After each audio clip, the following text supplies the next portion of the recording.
नमस्कार साथियों। आज आपका क्लास है प्रश्नावली 1.1 का भाग 4 क्वेश्चन नंबर 3। क्वेश्चन कह रहा है किसी परेड में 616 सदस्यों वाली एक सेना आर्मी की टुकड़ी को 32 सदस्यों वाले एक आर्मी बैंड के पीछे मार्च करना है। मार्च करने का मतलब कहता है कि उसके पीछे रह करके जो है कदम ताल करना, मतलब कि कदम से कदम मिला करके जो है अब चलना। दोनों समूहों को समान संख्या वाले स्तंभों में मार्च करना है। उन स्तंभों की अधिकतम संख्या क्या है जिसमें वे मार्च कर सकते हैं। देखिए यहाँ कह रहा है अधिकतम संख्या। जहाँ पर आपको जिस क्वेश्चन में यदि अधिकतम संख्या दिख जाए तो वहाँ समझ लीजिएगा कि आपको एचसीएफ ज्ञात करने के लिए कह रहा है। चलिए अब सॉल्व करते हैं। देखिए यहाँ जो सबसे बड़ी सदस्यों वाली संख्या का टुकड़ा जो है इसको ए मान लेते हैं, जो छोटा सदस्यों वाला है उसको बी मान लेते हैं। माना कि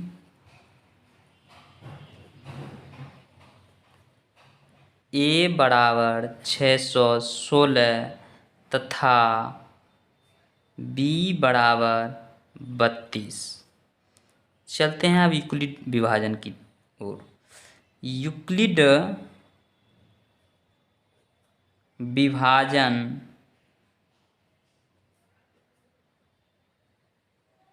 एल्गोरिथम से, तो यूक्लिड जो फॉर्म दिए हैं वो तो आप लोग जानते ही हैं कि ए बराबर बी क्यू प्लस आर, जहाँ आर का जो वैल्यू है वह 0 से बड़ा और बराबर तथा बी से छोटा होनी चाहिए। तो अब ए के सामने हम ए का वैल्यू रख देते हैं और बी के सामने बी का वैल्यू। अब क्या करेंगे कि यदि इस नियम से भास्ट लग रहा है तो पहले आप जो है डिवीज़न मेथड से इसको बना लेते हैं, उसके बाद फट से यहाँ पर बैठा देंगे।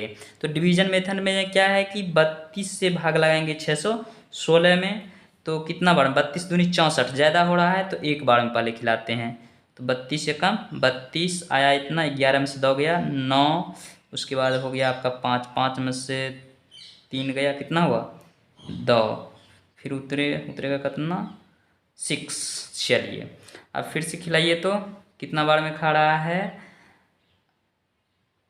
1, 32, उसके बाद 9 बार में, 9 बार में कीजिए तो 9 दूनी 18, उसके बाद 9 तिया 27, 1 28, फिर बचा कितना 16 में से 8 गया 8, उसके बाद यहाँ बचा कितना कुछ नहीं, 8 में 8 गया 0। चलिए फिर उतारिए यहाँ 32, 8 चौके 32, यानी यहाँ आकर के आपका शेषफल क्या हो गया 0। अब देखिए आप आराम से बैठा सकते हैं क्यू का वैल्यू।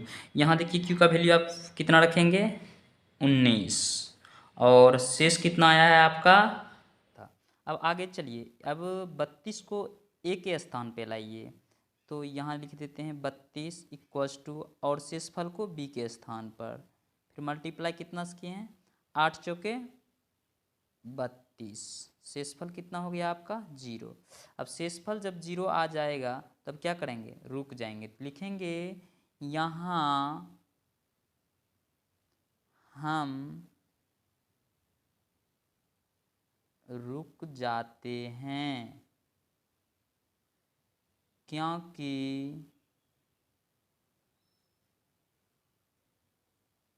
शेषफल 0 है, इसीलिए 616 तथा 32 का HCF बराबर कितना हो जाएगा बाबू 8। अब लिख सकते हैं कि अतः स्तंभों की अधिकतम संख्या 8 होगी।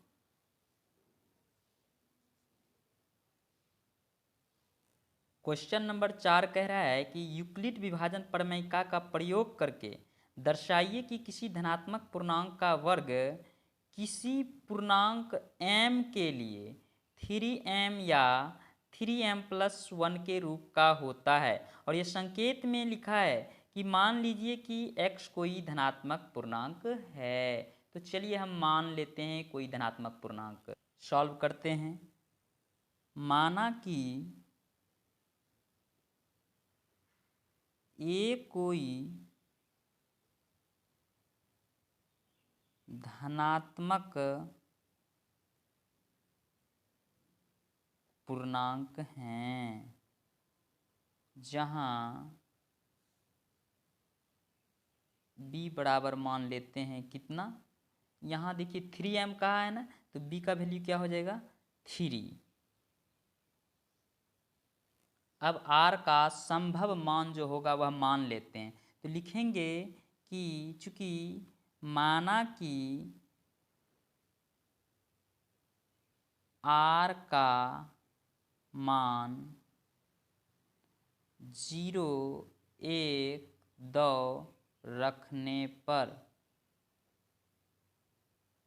तब यूक्लिड विभाजन के नियम से कह रहा है बनाने के लिए, तो यूक्लिड विभाजन लिखते हैं कि यूक्लिड विभाजन एल्गोरिथ्म से,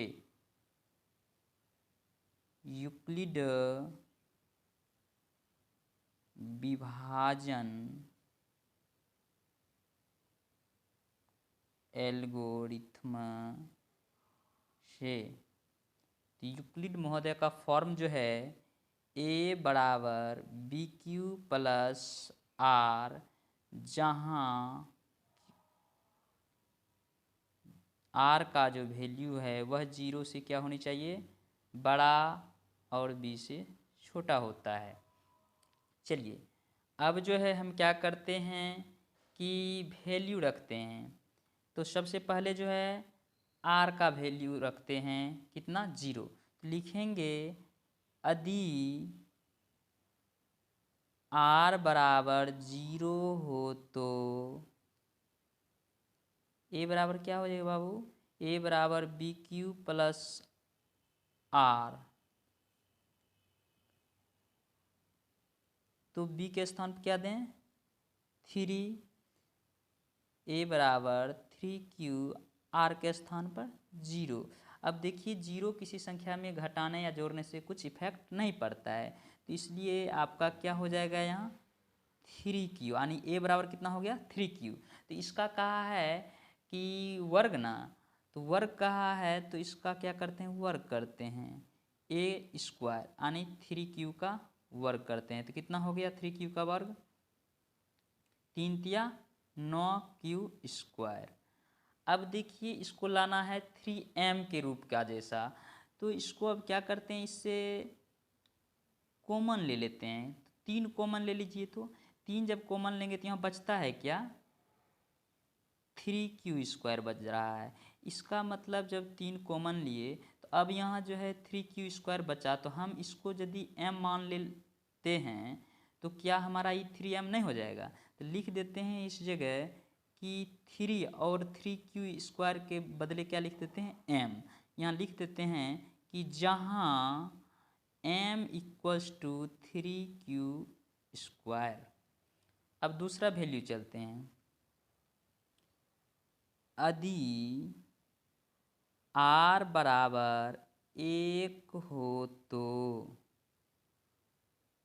a बराबर क्या हो जाएगा 3q, r का वैल्यू क्या लिए हैं 1 ना, तो +1।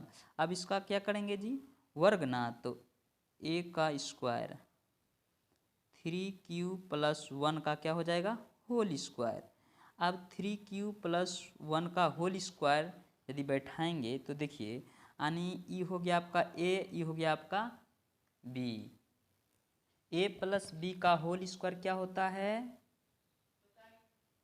a square + 2ab + b square, यही होता है ना। चलिए इसी पर अब बैठा दीजिए, इस पर बैठा दीजिए, तो यहाँ तो 3q का होल स्क्वायर प्लस 2ab ना, 2a के स्थान पर क्या है 3q, इंटू बी के स्थान पर 1 और प्लस फिर बी स्क्वायर का रहा है तो बी के स्थान पर क्या है 1 का स्क्वायर कर दीजिए, तोड़ दीजिए अब सबको। 3q का स्क्वायर करेंगे 3 तिया 9, q का स्क्वायर q स्क्वायर प्लस 2 तिया 6, 6 × 1 6, उसके बाद q है तो q से मल्टीप्लाई प्लस 1 का स्क्वायर 1। चलिए अब क्या करते हैं कि इससे तो कॉमन नहीं निकलेगा, कॉमन निकलेगा ये दोनों से जब कॉमन निकलेगा क्या निकलेगा 3 कॉमन निकाल लेते हैं। 3 कॉमन जब निकालते हैं यहाँ क्या बचा 3q का स्क्वायर प्लस यहाँ से 3 निकाल ही नहीं है तो बचा यहाँ क्या 2q बस, और इधर प्लस 1 बाहर में। चलिए अब यदि हम इसे m मान लेते हैं तो 3m + 1 के रूप का आ जाएगा आराम से। इसको लिख सकते हैं कि 3m + 1 और ब्रैकेट में यहाँ दे देंगे कि जहाँ m बराबर 3q² + 2q। अब आपके वर्गों का वैल्यू जो है 3m या 3m + 1 के रूप का आ गया है। तो अब आगे की वैल्यू निकालने की ज़रूरत नहीं है। अब लिख सकते हैं कि अतः किसी भी धनात्मक पूर्णांक का वर्ग 3m या 3m + 1 के रूप का हो सकता है।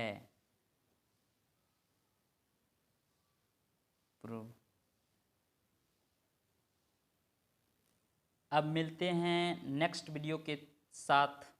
Thank you.